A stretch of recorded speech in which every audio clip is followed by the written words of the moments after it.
कश्मीर लौटा दो, ये एक एल्बम का आइडिया जो है लियाकत साहब लेकर आए। लियाकत जाफरी जी हमारे हिंदुस्तान के बड़े जाने माने उर्दू अदब के इस पोइट हैं, और हिंदुस्तान ही नहीं, हिंदुस्तान से बाहर भी इनका काफ़ी नाम है और मेरे बहुत अजीज़ दोस्त हैं। तो जब मुझे ये पता चला पिछले दिनों की एहसान का सिलेक्शन इंडियन आइडल में हुआ है, तो वो अपने आप में एक बड़ी ही खुशी की बात थी, क्योंकि एहसान कश्मीर के उसी इलाके से बिलोंग करते हैं जहाँ से मैं हूँ, पुंछ। और पुंछ हिंदुस्तान के बिल्कुल आखिरी कोने पर है, पाकिस्तान के बॉर्डर पर है, और आधा पुंछ बल्कि पाकिस्तान में है और आधा इधर है, हमारी तरफ है। तो मुझे बड़ी खुशी हुई कि उन पहाड़ों से निकलकर ये एहसान आज यहाँ पर पहुँचा है। तो उसके साथ साथ ही मुझे ये खबर मिली लियाकत साहब से कि एक एल्बम किया जा रहा है जिसमें कश्मीर के आम लोगों की आवाज़ है, कश्मीर के आम लोगों की अपील है अमन के लिए। इतने साल से जो हालात कश्मीर में चल रहे हैं उससे कोई भी नावाकिफ नहीं है, और उन किस तरह से आम लोग सफ़र कर रहे हैं वहाँ पर, किस तरह से आम लोगों को किस हालात से गुजरना पड़ा है, ये शायद हिंदुस्तान के दूसरे किसी कोने में रहकर इमेजिन करना भी मुश्किल है मेरे हिसाब से। क्योंकि मैं पिछले 10-12 साल से मुंबई में रहता हूँ, पर मैं कश्मीर से लगातार जुड़ा रहता हूँ और मेरा बचपन वहाँ पर गुजरा है। तो हम लोग समझ सकते हैं कि किस तरह से एक आम आदमी की ज़िंदगी कितनी दुश्वार है वहाँ पर। तो वही है, हम इसमें कोई पॉलिटिकल बात नहीं कर रहे हैं, हम इसमें कोई किसी की साइड नहीं ले रहे हैं। एक आम आदमी की आवाज़ है, जो लियाकत साहब ने बड़ी खूबसूरती से लिखा है कि मुझे मेरा कश्मीर लौटा दो। तो ये लौटा दो, मुझे लगता है कि इन्होंने किसी से मांगा नहीं है कि भाई आपके पास कश्मीर है तो दे दो।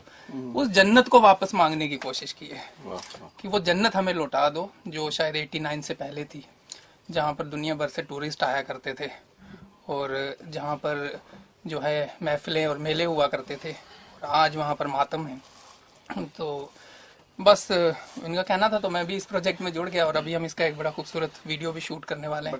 आम जनता कैसे समझेगी इस बात को, मुझे मेरा कश्मीर लौटा दो जी? ये सुनते ही खबर नहीं लगे किसे कह रहा है, पाकिस्तानी कह रहा है, इंडियन कह रहा है? हाँ नहीं, अच्छा है ये, जब तक ना समझें जब तक आप वीडियो देख लें इसका और इस गाने को पूरी तरह सुन लें, और जब आप देखेंगे और सुनेंगे तो ये एक ह्यूमन सॉन्ग है, एक ह्यूमन आवाज़ है, इंसानियत की आवाज़ है, और उससे कोई भी कनेक्ट करेगा। ये किसी एक खास धर्म मजहब के लिए नहीं है, किसी एक खास मुल्क के लिए नहीं है। ये जिस तरह से आज दुनिया में कहीं पर भी आप पूरी दुनिया देखिए, इस वक्त बारूद के ढेर पर बैठी हुई है दुनिया के जगह जगह पर, कहीं ब्लास्ट हो रहे हैं, कहीं लोग मर रहे हैं, कहीं पॉलिटिकल उठा पटक हो रही है।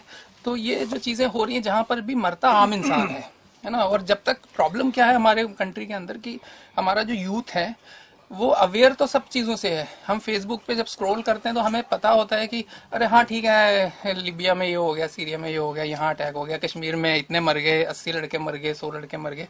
फिर हम आगे बढ़ जाते हैं और एंटरटेनमेंट की खबरें देखते हैं, दूसरी चीज़ें देखते हैं। बट जब तक हमारे साथ खुद नहीं घटता है तब तक हम उस चीज़ से कभी जुड़ते नहीं हैं। ये बड़ी दुखद बात है।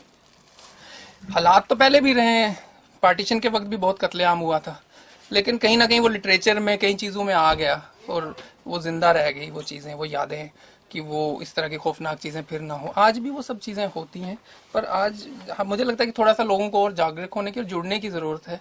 और मैं तो कहता हूँ कि जो वायलेंस है इसका खात्मा होना चाहिए और सब लोगों को मिल के इसके लिए एक साथ लड़ना चाहिए। ये वायलेंस जो है वो किसी एक शख्स के, किसी एक रिलीजन के या किसी एक मुल्क के साथ जुड़ा हुआ नहीं है। वायलेंस कहीं नहीं होना चाहिए। तो इस गाने में भी वही है, एक आम आदमी की आवाज़ है। बाकी आपको लियाकत साहब बताएंगे। क्या कहेंगे इस गाने, कैसे जहन में आया ये गाना? जी, दरअसल ये एक मेरे दोस्त हैं मुंबई में, रईस खान साहब, जो रईस, जैन और सैम के नाम से अब फिल्मों में दोबारा 2017 में आप बहुत सी फिल्में देखेंगे उनकी म्यूज़िक डायरेक्शन में। मेरे बड़े अच्छे दोस्त हैं, 1-2 साल से दोस्त हैं, हम शेर अदब पे बात करते रहते हैं। तो इत्तेफाक से एहसान असगर मेरा भांजा भी है, इंडियन आइडल में इस वक्त वो चल रहा है और काफ़ी दूर तक पहुंचा है। अब देखते हैं फाइनल 12 में आता है कि नहीं। तो एक नीयत ये थी कि कश्मीर से एक लड़का गया है, वो कश्मीर की बात करे। वो इतने बड़े स्टेज पे हिंदुस्तान में, पूरी दुनिया में देखा जा रहा है। इंडियन आइडल एक बहुत बड़ा प्लेटफॉर्म है उसके लिए, और उसने अपने तमाम इंटरव्यूज़ में ये बात कही है कि मैं कश्मीर के नौजवानों की आवाज़ हूँ। तो मुझे खान साहब ने, रईस खान साहब ने आइडिया दिया, यार इंडियन आइडल तो 1-2 महीने चलेगा, आपको इस बच्चे को लेके और मेहनत करनी चाहिए और ये जो कश्मीर की आवाज़ है इसको आगे बढ़ाना चाहिए कि कश्मीर नौजवान क्या सोच रहा है इस वक्त। तो राहत काज़मी मेरे भाई हैं, मेरे दोस्त हैं। अभी रिसेंटली मंटुस्तान कैनस फिल्म फेस्टिवल में गई थी, आपने उनका नाम सुना होगा, आइडेंटिटी कार्ड उनकी मूवी है। उनके साथ मैंने आइडिया शेयर किया। मैंने कहा हमारे इलाके के हैं, कश्मीरी हैं, तो वो बेहतर इस फील्ड को डायरेक्ट कर सकते हैं। तो बहरहाल उन्होंने काफ़ी दिनों के बाद हमारी इस अपील को माना। तो एक नज़्म लिखी गई, वो जन्नत की जागीर लौटा दो, मुझे मेरा कश्मीर लौटा दो। इसमें 3-4 अंतरे हैं, जिसमें एहसान को तो हमने प्रमोट करना ही था, लेकिन एहसान किन के थ्रू प्रमोट किया जाए। तो हमने इंडस्ट्री के बहुत ही नामवर 3 लोग, 4 सिंगर पकड़े, जिसमें दिव्या कुमार आपके सामने हैं। क्या करेंगे? हवन करेंगे दिव्या जी यहाँ पे। सौरभ, एक लड़का मुखर्जी, अभी ट्यूबलाइट में उसके कुछ गाने आप सुनेंगे। आशीष कौर है हमारी, अभी जज्बा में उसने गाने गाए। और एक आध कोई और सिंगर है, शाहिद मालिया जी, वो तो खैर बहुत बड़ा नाम है। तो इन सभी को क्लब करके खान साहब ने और इन सभी लोग ने, राहत भाई ने एक कंसेप्ट डेवलप किया कि हम इसको एक कोरस बनाए और एक एंथम की तरह।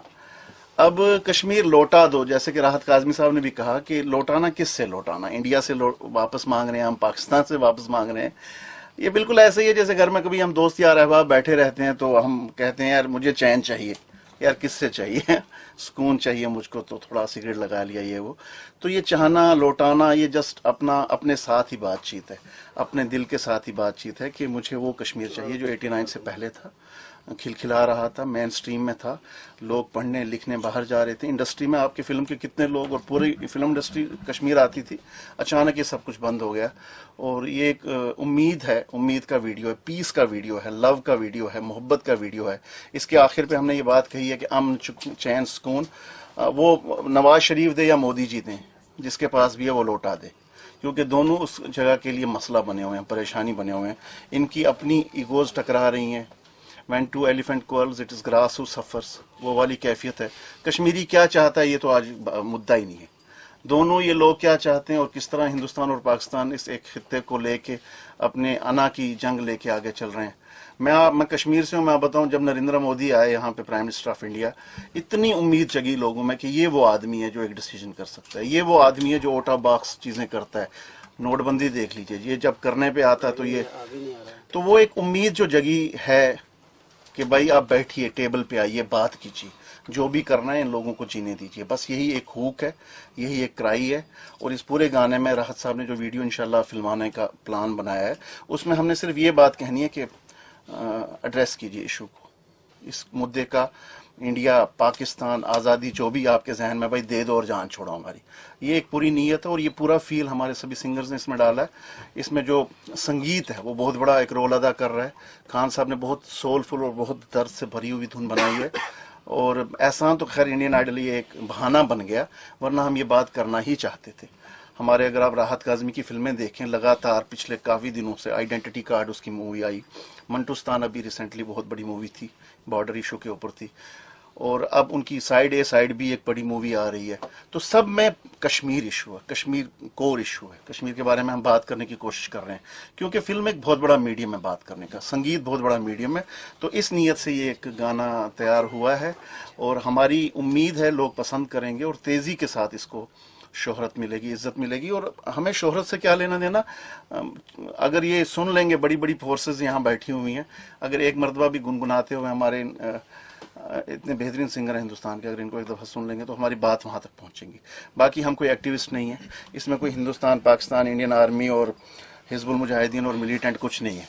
ये सिर्फ एक इंसान है जो बहुत तंग आया हुआ, बहुत दुखी है, वो अपने लिए सुकून की तलाश में, और वो कह रहा है कि मुझे मेरा कश्मीर लौटा दो। जी सर, क्या कहेंगे इस गाने के बारे में? जी सर, गाना बेहद अच्छा है और मेरी खुशकिस्मती है कि दिव्या सर के साथ मैं इस सॉन्ग में डुएट कर रहा हूँ। ये मेरे लिए अब तक की सबसे बड़ी अचीवमेंट है, लाइफ की सबसे बड़ी अचीवमेंट। जी, मैं दिव्या सर के सॉन्ग सुन के गुनगुनाता था, लेकिन मेरे को ये ख्वाब लिया था मैंने कि मैं तो सोच रहा था सर को कभी देख भी पाऊँ, ये बड़ी बात है, लेकिन मैं सर के साथ खड़ा हूँ, इससे बड़ी बात सर मेरे लिए कोई आराम से दिख जाता है। क्या टिप्स मिली आपको? जी सर, टिप्स तो कुछ नहीं, अभी हम लोग बस मिलेंगे। अभी टी सीरीज पहली बार इनको मैं मिला हूँ और मैं ज़रूर, अब पता चला कि इंडियन आइडल में है तो मैं ज़रूर देखूंगा भी। And I wish all the best. ये प्रोजेक्ट को मैं बहुत बहुत बधाई देना चाहूँगा कि मेरे लिए गाना गाना एक नॉर्मल दूसरे कोई गाने के लिए था, लेकिन मुझे अब आके यहाँ पे पता चला है कि ये बहुत इम्पोर्टेंट सॉन्ग है, बहुत सारे लोग इससे जुड़े हुए हैं और आई एम ग्लैड कि मैं इस गाने का पार्ट हूँ। और बहुत ही प्यारा सा गाना बनाया है रईस सर ने, और मैं बस शुक्रिया अदा करना चाहता हूँ कि मुझे आप लोगों ने इस गाने का पार्ट बनाया। And I wish you all the best. और शायद मेरा कश्मीर जाने का सपना पूरा हो जाए इस गाने के बाद। एंड या सो मुझे मेरा कश्मीर लौटा दो। मुझे मेरा कश्मीर जब भी आपके सामने जब भी नाम आता है कश्मीर का, जब भी आप सुनते होंगे तब आपके जहन में पहला क्या आता है? शाहरुख खान। बस वही है, कश्मीर को हमने वही ब्यूटीफुल तरीके से देखा है। मैं अभी तक वहाँ गया नहीं हूँ, बस मैंने बस सुना है कि बहुत ही खूबसूरत देश है और मतलब बहुत ही खूबसूरत जगह है और बहुत ही खूबसूरत लोग हैं वहाँ के।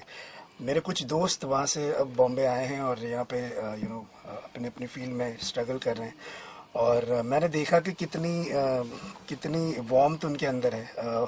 मेरे वो फ्रेंड की मॉम डैड वो सब कश्मीर से आए थे कुछ दिन पहले, और हमारे लिए वहाँ से खाना बना के लेके आए थे। तो मैं ये बस इतना होमली फील कराया उन्होंने, और मैं यही सोच रहा था कि यार बस एक दोस्त के परिवार से मैं अभी मिला हूँ और वो इतने प्यारे हैं और इतने केयरिंग हैं, तो मतलब आगे बाकी अगर कश्मीर जाएंगे तो कितनी अच्छी मेहमान नवाजी होगी। तो मैं बस उसी का वेट कर रहा हूँ कि मैं कब कश्मीर जाऊँ और लोगों से मिलूँ। और बस मैंने अभी तक खाली इमेजिन किया कि वहाँ पे लोग कैसे होंगे, बस एक बार वहाँ जाऊँ और देखूं कि कितने प्यारे लोग रहते हैं वहाँ पर। गाने के और वारसी बरादरान, इन्होंने पंच लाइन दी मुझे, कश्मीर लौटा दो, क्योंकि ये ऑलरेडी नेपाल लौटा दो टाइप का एक वीडियो कर चुके थे जो बहुत बड़ा क्रेज बन चुका था यूट्यूब के ऊपर। तो इनका एक बड़ा बुनियादी और मतलब मैं कहता हूँ कि इस शख्स ने मुझे वो एक हुक लाइन दी, वो हौसला दिया कि मामू ऐसा कुछ करो, मेरा भांजा है, मेरा बच्चा ही है। तो यूट्यूब पे वो अभी भी होगा वो वीडियो इंशाल्लाह, काफी लोगों ने देखा है उसको। मुझे मेरा नेपाल लौटा दो जब जलजिला आया था तो बिल्कुल वही फील वही थाट, लेकिन वहां पे एक बहुत बड़ा हादसा हो गया था जिसमें काफी लोगों की जान चली गई थी। तो नेपाल लौटा दो मीन्स कंस्ट्रक्शन नहीं हुई वहां पे, लोगों के बाद में बसाया नहीं गया, तो ये एक दुख इस लड़के ने उठाया था, लेकिन नहीं सुना गया। मुझे नहीं लगता लोगों ने ज्यादा असर लिया इसका। तो दोबारा ये इसी प्रोजेक्ट के साथ जुड़ा है और अपनी आवाज लोगों तक पहुंचाने के लिए, क्योंकि नीयत है लड़के की कि कहीं तक ये बातें पहुंचे, इस बात को दूर तक पहुंचाया जा सके। तो सोनू वारसी भी हमारे इस प्रोजेक्ट का एक बहुत ही बुनियादी हिस्सा है, और हम उम्मीद करते हैं कि जब ये गीत बाहर आए तो ये क्रेज बने कोलावेरिटी की तरह, गंगनम स्टाइल की तरह, और आप इसको प्रमोट करिए। ये पीस, मोहब्बत और लव का एक मैसेज है फ्रॉम कश्मीर। बहुत बहुत शुक्रिया। Thank you sir.